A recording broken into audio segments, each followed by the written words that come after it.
Энэхүү заавраар FileZilla ашиглан веб хост руугаа хэрхэн хандах зааврыг танилцуулъя.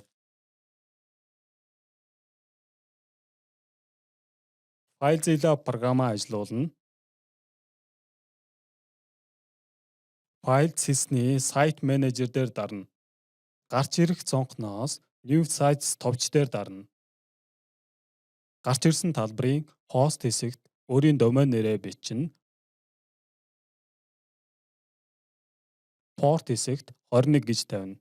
Encryption type хэсэгт Require Explicit FTP over TLS-ийг сонгоно. Logon type normal. User хэсэг дээр cPanel-ийн хэрэглэгч, password хэсэг дээр cPanel-ийн пассвортыг оруулаад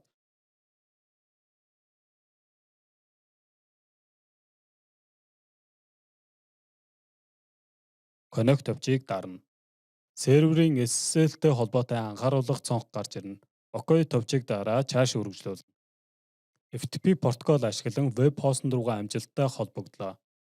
Энэхүү завраар бид FileZilla програм ашиглан веб хостн руугаа хэрхэн хандах зааврыг үзлээ.